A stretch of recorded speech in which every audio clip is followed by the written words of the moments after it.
This year, I will be more thoughtful of my fellow man, exert more effort in each of my endeavors, professionally as well as personally. Take love wherever I find it and offer it to everyone who will take it.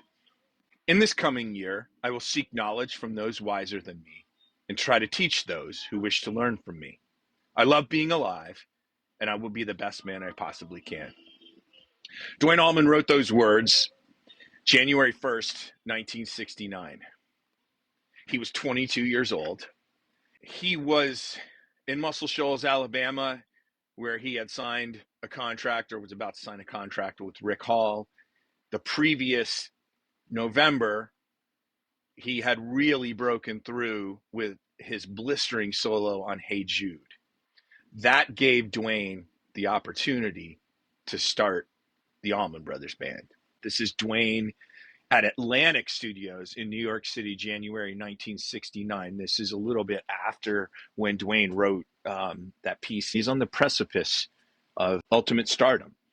And so I thought it'd be interesting to kind of look at Duane in January of 1969, a photograph of January of 1970, and then a photograph from January of 1971, just to give you a sense of, kind of how he fulfilled that promise in his life. And this is Duane, Aretha Franklin sessions. This is the session where he laid down It Ain't Fair, which is just gorgeous. And shout out to Tedeschi Drux Band that fucking slays that song these days. So Duane, he's in Muscle Shoals and he is working on a solo album. And it's not going super well. He doesn't jibe real well with Rick Hall, who is a pretty demanding studio producer and understands how to crank out hits, how to make things work. Duane was a lot more of a free spirit. Sometime in early February, J-Mo comes out and he moves in with Duane. They're in a cabin on, I think on Lake Wilson. And they begin their musical partnership. Barry Oakley shows up also sometime in February. J-Mo describes it as like hearing Mahavishnu Orchestra for the first time. And I think many of us who've heard Mahavishnu Orchestra the first time can say, all right, that was a holy shit moment for the musicians, Duane and Barry and then J-Mo. And they carried that through.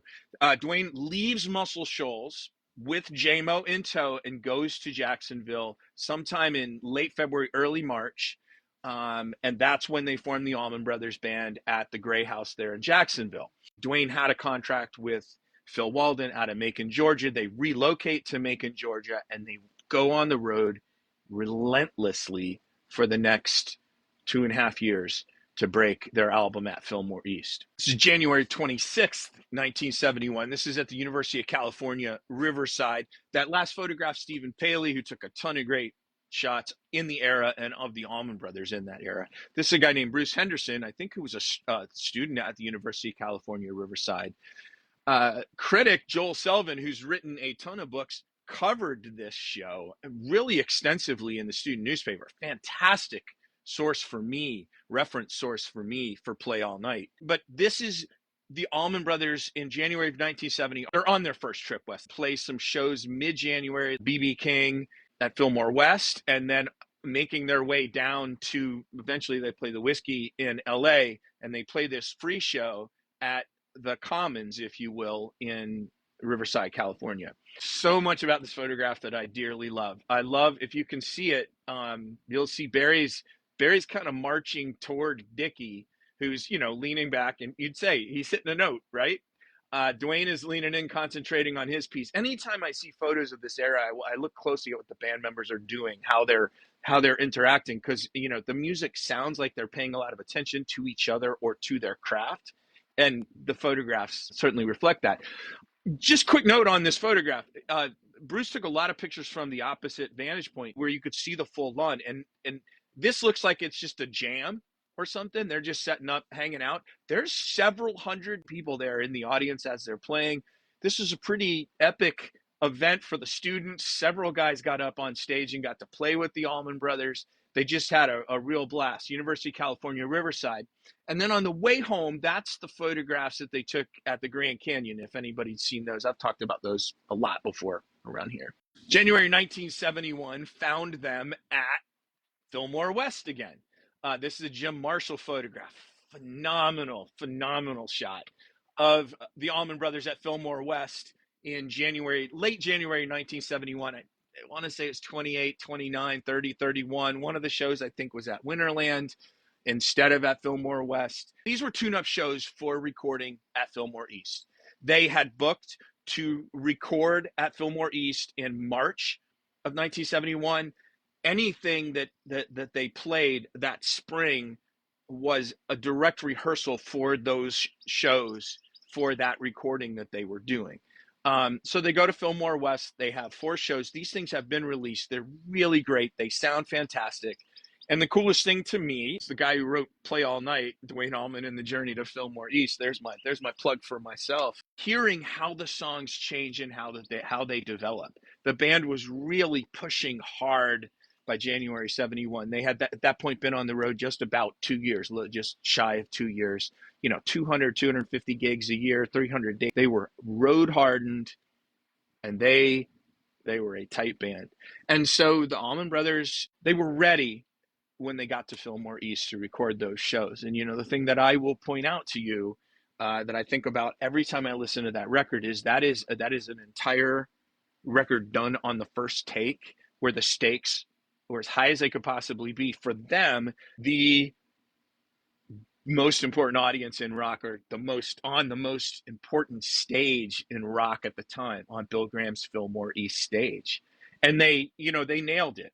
They nailed it. And of course, I think everybody knows the album comes out in July of 1971.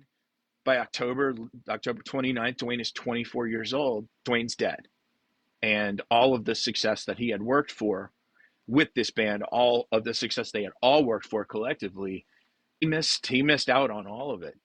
But in 1969, he wrote himself a goal, or a series of goals. And goals matter.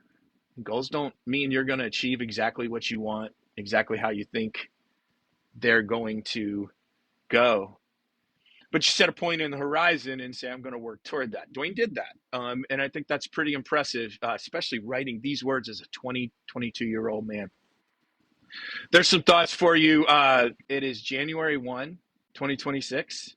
And I just want to wish everybody that's hung on this long best going into the new year. There's a dose of vitamin ABB for you, Duane Allman. 3 Januaries.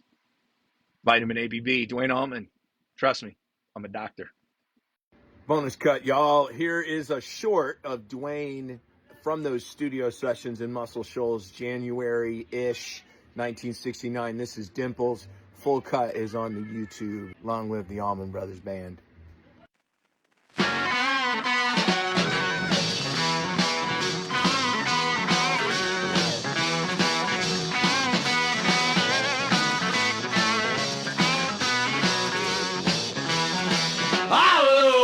You walk.